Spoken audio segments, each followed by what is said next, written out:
Hi everybody, in this video I wanted to just give you a brief overview of the fit and finish of this Proline Wrangler Unlimited body. This is fit on a Traxxas TRX4 Bronco chassis. That's the 12.3 inch chassis. And here's the information about the body. So this body comes in three parts. The main body, the front bumper piece, and the rear bumper clip, and of course it comes with a set of decals. And I found that I had to make a couple modifications to the TRX4 in order to get this to fit properly, and I'm going to get into that in just a minute. But before I peel the body off, I just want you to take a look at what I did with the front bumper clip. Like I said earlier, the front bumper clip is a separate piece that you have to attach to the rest of the body, and I decided the best way to do that was to drive two screws through the top, and on the front of the main body there's some body extensions which provide a good mounting point to do this.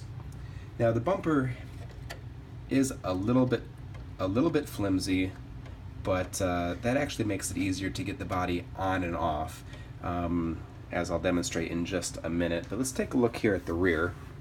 Same thing. This bumper piece is actually a separate piece that gets attached to the back of the Jeep.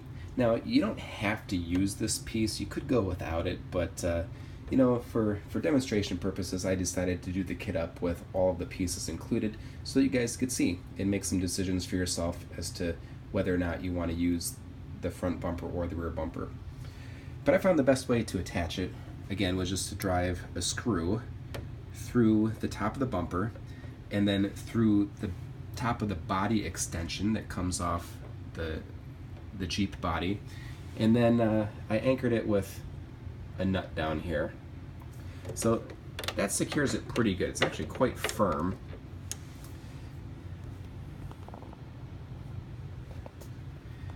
And I think that's going to hold it pretty good. Now, in order to get this body to fit on this chassis, I had to do a couple things. First, since this was the Bronco kit, it did come with the inner fender wells, and those had to be removed and replaced with the shock tower mounts. And of course, when you use these shock tower mounts, it moves the body mount bracket forward about an inch, and then it interferes with the latch and the battery bar. So I pulled those two items out and I replaced them with some Velcro straps that will work just fine. In the rear, you could see that I had to remove the rear bumper mount, and in the front I was able to retain the bumper mount, but of course I removed the front and rear Bronco bumpers. They just, you know, would not work, or they'd look ridiculous, you know, on this Jeep setup. All right, so putting the body back on, I'm going to try to do this one-handed here. I found the best way to do that is to first pull it over the rear of the chassis, and then find the posts, and then in the front, flex the front bumper forward and down, and everything just kind of falls into place. Now, you might have noticed that the other thing I had to do is I flipped these rock guards around, and the reason why I did that is because the body doesn't really come down far enough to conceal some of the electronics and some of the internals that peek through in the chassis. So by flipping the rock guard around, it conceals that gap. You can see if I can get a good angle on it here, and I think it makes it look better. Now, from a practical standpoint, I may want to create some sort of slider rail from this point to this point so that it doesn't get hung up on rocks and stuff, but from an aesthetic standpoint, I think this is the way to go.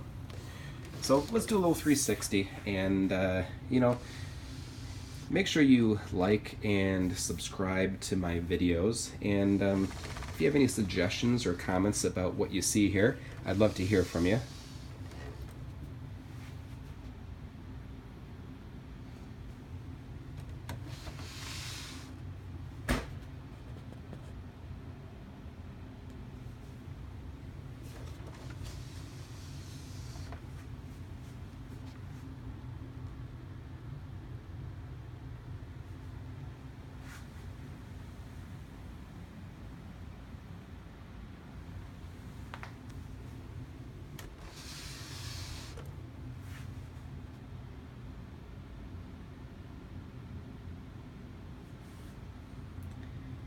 All right, everybody, until next time, take care.